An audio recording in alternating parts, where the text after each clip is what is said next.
Assalamualaikum warahmatullahi wabarakatuh. Bismillahirrahmanirrahim. Alhamdulillahi rabbil alamin. Wabihi nasta'inu ala umurid dunya waddin. Wassalatu wassalamu ala ashrafil anbiya wal mursalin Sayyidina Muhammadin wa ala alihi wa sahbihi ajma'in, amma ba'du.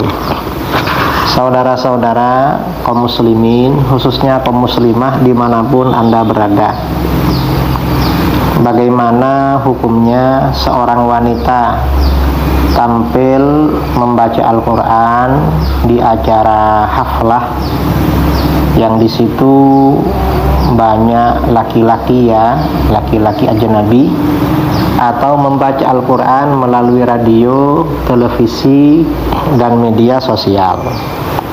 Itu hukumnya bagaimana?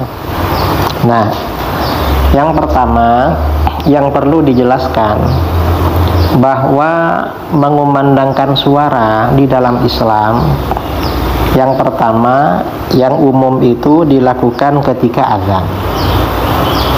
Dan azan ini adalah tugas keagamaan yang khusus kaum laki-laki. Karenanya kaum wanita tidak diperintahkan, tidak dianjurkan untuk azan.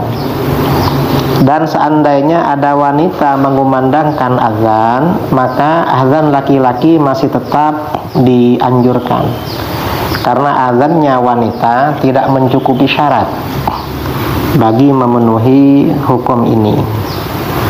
Nah, adapun kaum wanita, kalau sholat sendirian atau bersama jamaah sesama wanita, itu hanya dianjurkan iqamah saja. Kalau azan tidak dianjurkan. Sebagian ulama membolehkan wanita azan, tapi untuk kaum wanita saja. Jadi azan gak boleh kedengaran kaum laki-laki. Ini azan. Nah, dari hukum ini para ulama fuqaha mengambil kesimpulan bahwa wanita tidak dianjurkan membaca Al-Quran dengan mengeraskan suara apabila yang mendengarkan itu laki-laki lain. Wanita baca Al-Quran dengan suara keras itu tidak sunnah, tidak dianjurkan kalau kedengaran laki-laki lain. Mengapa? Karena khawatir terjadi fitnah. Fitnah itu artinya keinginan dari laki-laki itu kepada wanita yang mengaji itu. Karena syariat atau agama menganjurkan orang yang mendengar itu perhatian pada azan dan Al-Quran, pada azan dan bacaan Al-Quran. Kalau yang didengarkan ini wanita, bisa-bisa laki-laki ini tergoda atau kena fitnah.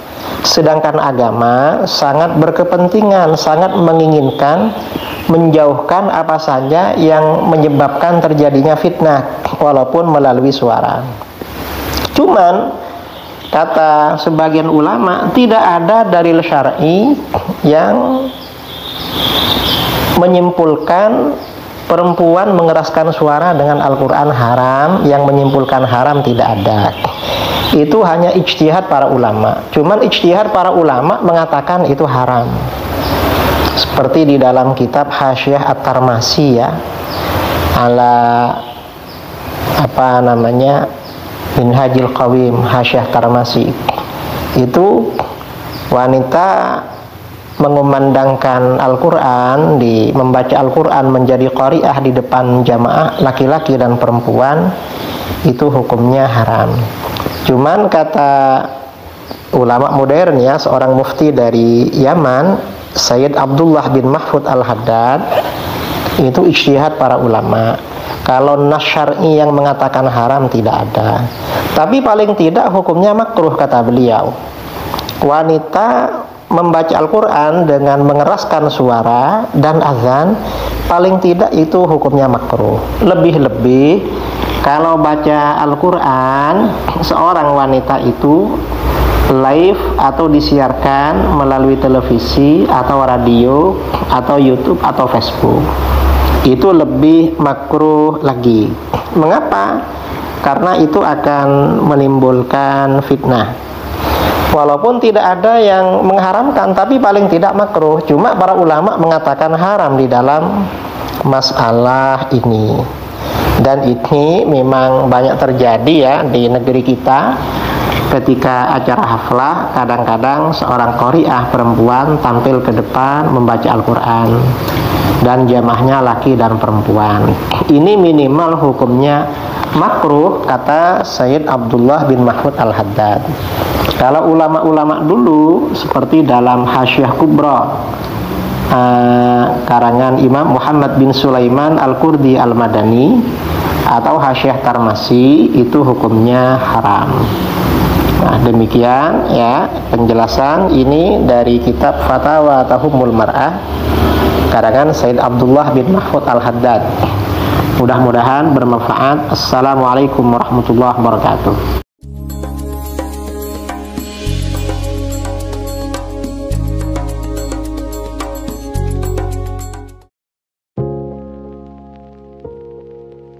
Assalamualaikum warahmatullahi wabarakatuh. Saudara-saudara kaum muslimin dimanapun Anda berada, di seluruh Indonesia maupun di luar negeri, perkenalkan saya Al-Fakir Muhammad Idrus Ramli mengajak saudara-saudara sekalian untuk menyisihkan sebagian hartanya sebagai donasi bagi program peduli pendidikan yang dikelola oleh LAS, Lembaga Amin Zakat Sidogiri. Program ini merupakan bantuan untuk biaya pendidikan yang diberikan kepada anak didik binaan LAS Sidogiri yang meliputi 1. Beasiswa anak yatim dan duafa, 2. Beasiswa anak berprestasi, 3. Peningkatan SDM guru, dan 4. Penugasan dai dan atau tenaga pengajar. Silahkan saudara-saudara, kami tunggu donasinya melalui rekening yang tertera di video ini. Insya Allah harta kita akan semakin berkah, semakin dimudahkan, semakin lancar, semakin bertambah.